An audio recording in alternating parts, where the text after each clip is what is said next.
I spent years making music as a very skilled musician, but just always falling short when I was recording tracks.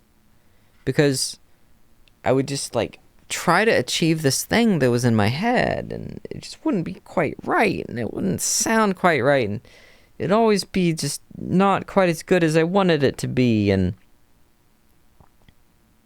how could somebody with a degree in music, just incredibly gifted across multiple instruments, be able to compose music on the spot, why would everything fall short? Well, because I was always trying to do something according to an image. I was trying to copy somebody else. Whereas if I just tried to look for the things that I could do well and only did those things, then everything I did would be beautiful.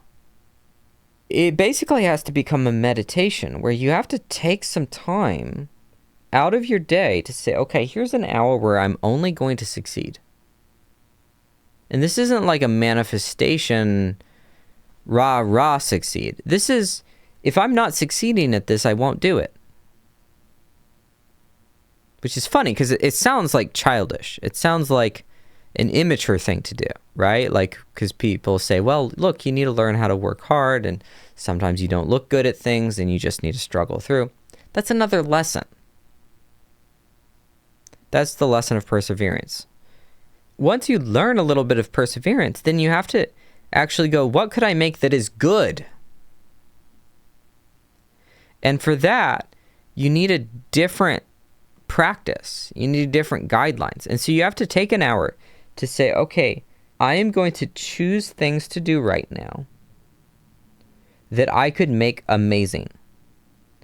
And if I can't make them amazing, then I have to do something else that would be amazing. And I'll tell you why this isn't the behavior of a spoiled child. Is because in order to do this, you have to be willing to not do the things that you wish you could do. Right? You wish you could draw that straight, perfect line in the art piece, but your hand is fucking shaky. And so you have to be willing to go, oh, I just can't draw straight lines. And this isn't a time for me to be training myself to draw straight lines.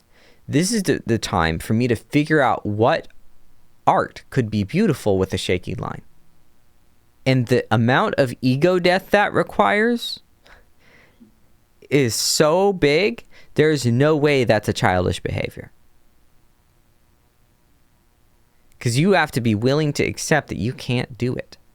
It's so painful. Living with the expectation that you should be able to do more. And for a person in that position, one of the most painful and valuable things you can do is to accept that you are where you are, you have the capacity that you have, and you are not as skilled as you wanted to be. And when you feel that, when you deeply feel that, you go, fuck, that sucks. Also, I'm now clear on what I can do.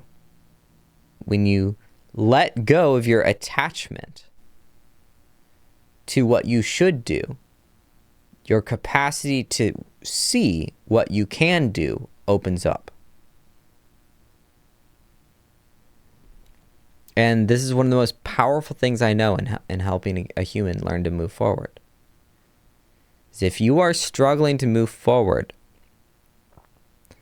and you just can't seem to get yourself to do it, and you feel guilty and shitty, and you feel like you should be doing more and it's just not working, and you're already a mature individual who tries hard and does their best, you've already learned the lessons of perseverance and seeking to make yourself better, then the real growth comes from asking the question, what if you just aren't that great at this? What if you just don't have that level of capacity yet? What if you accepted that you just can't do this? You're not that good. And that hurts. But if you do this in a mature way, then you're doing it like a loving adult that understands that this is no more complicated than a child that just hasn't hit the height meter on the water slide that they're allowed to go down.